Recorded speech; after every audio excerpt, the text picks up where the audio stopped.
안녕하세요. 방랑정객입니다. 각각 연금의 운영 방식은 아래와 같습니다. 개인연금은 S&P 500 ETF와 채권으로, IRP 개인연금은 국내 펀드와 채권으로 시장 상황에 맞게 5대5에서 7대3까지 리밸런싱하고 있습니다.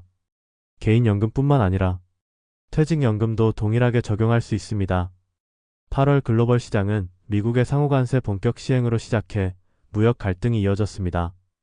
연준의 금리 인하 기대감이 커지며 뉴욕 증시는 상승세를 보인 반면 국내 증시는 정부의 세제 개편안 발표로 코스피가 급락하며 투자자 반발이 거세지는 등 큰 변동성을 보였습니다. 1. 글로벌 관세 갈등 확대. 미국의 상호관세가 8월 7일 본격 시행되면서 글로벌 무역 긴장이 고조되었습니다. 주요국인 EU, 한국, 일본 등은 미국과 관세 협상을 타결했지만 중국을 비롯한 인도, 러시아 등 브릭스 국가들은 협상에 참여하지 않아 무역 갈등 리스크가 지속되고 있습니다. 지난 27일 미국과 유럽연합이 관세 협상 종료 시한을 닷새 앞두고 무역 협정을 타결하였습니다. 이유는 미국산 에너지 구매와 대미 투자를, 미국은 EU 상품과 자동차의 상호관세를 30%에서 15%로 인하하였습니다. 기존 EU산 자동차에는 2.5% 기존 관세와 25% 품목 관세를 더해 27.5% 관세가 부과되고 있었으나 이번 협상 타결로 8월 1일부터 15%로 관세가 낮아졌습니다. 이어 미국이 예고한 25% 상호관세 부과일 8월 1일을 앞두고 30일에는 한국과 미국이 관세 협상을 타결하였습니다. 한국이 미국에 총 4,500억 달러 규모의 투자 펀드와 액화천 연가스 등 에너지 구매를 약속하고 미국은 상호관세와 자동차 품목 관세를 각각 25%에서 15%로 낮추기로 했습니다. 반면 중국과는 협상을 타결하지 못하고 양국 간 관세 휴전을 90일 연장하는 데 합의하였습니다. 미국은 5월 12일부터 적용한 24%포인트의 추가 관세를, 중국은 이에 대한 보복 조치를 유예하기로 합의했습니다. 또한 인도는 상호관세가 불합리하다며 9, 10월 중 최종 합의를 목표로 하고 있으며 중국과 인도는 2020년 국경 지역에서 무력 충돌로 양국 군인 20여 명이 사망하면서 무역과 항공 운항이 중단된 이후 5년 만에 국경 무역과 직항 항공편 운항을 재개하기로 합의했습니다. 이번 합의로 브릭스 연대가 한층 강화되고 있습니다. 미국 경제와 연준의 금리 기조. 관세 정책 여파로 미국 고용 사정이 악화되면서 연준의 금리 인하 기대감이 커지고 있습니다. 이 기대감은 뉴욕 증시를 끌어올리며 신고가 행진을 이어가게 했습니다. 7월 30일 연준은 트럼프의 거듭된 금리 인하 압박에도 기준금리 동결을 결정했습니다. 연준위원회 결과에 따르면 미국의 실업률이 낮고 노동시장은 견조하지만 인플레이션이 여전히 다소 높다며 경제 전망의 불확실성 역시 높다는 점을 들어 금리 동결 이유를 설명했습니다. 하지만 이번 위원회에서는 9명이 동결에 찬성하고 3명이 반대했습니다. FOMC 위원회는 연준 위원 7명과 지역 연준 총재 5명까지 총 12명으로 구성되어 있습니다.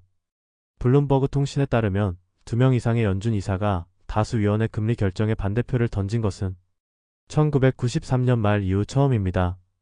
트럼프는 그동안 기준금리 인하를 통해 국채이자 부담 경감과 경제 활성화를 주장하면서 연준에 잇따른 금리 동결에 강한 불만을 밝혔으며 이번 회의를 앞두고는 파월 의장의 거취 문제까지 거론하며 금리 인하를 압박해왔습니다. 그러나 8월 13일 발표된 7월 소비자물 가지수 CPI 상승률이 예상치를 밑돌며 안정세를 보이자 시장에서는 9월 금리 인하가 기정사실화되는 분위기입니다. 3. 국내 증시와 정부 세제 개편. 8월 1일 코스피는 정부의 세제 개편안 발표 직후 4% 급락, 이른바 검은 금요일을 맞았습니다. 정부가 발표한 종합증세 패키지에는 양도소득세, 배당소득세, 증권거래세 등 주식 관련 세제 전반의 인상이 포함되었습니다. 세제 개편안 가운데 특히 투자자들이 가장 우려하는 것은 대주주 기준 강화입니다. 기존의 종목당 보유 금액 50억 원 이상이던 대주주 기준을 10억 원 이상으로 대폭 낮췄기 때문입니다.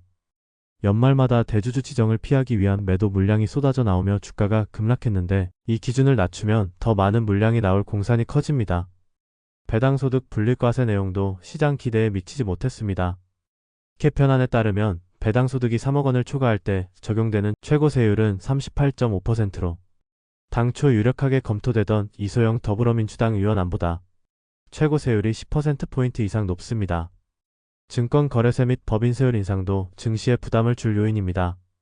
증권거래세는 현행 0.15%에서 0.2%로 상향 조정하고 법인세율 역시 모든 과표 구간에서 일괄적으로 1%포인트 올렸습니다.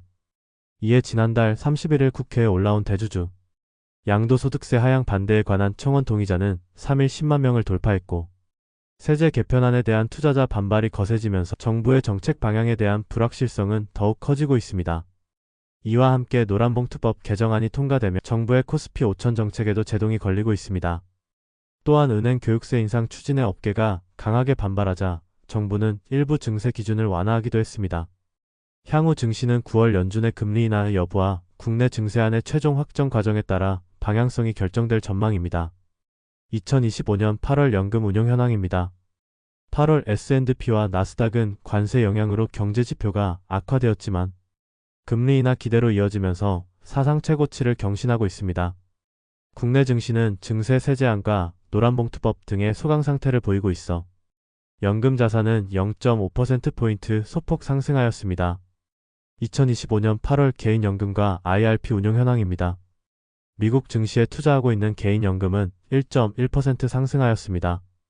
S&P 500과 나스닥이 신고가를 경신하면서 지난 4월 이후 우상향을 보여주고 있습니다.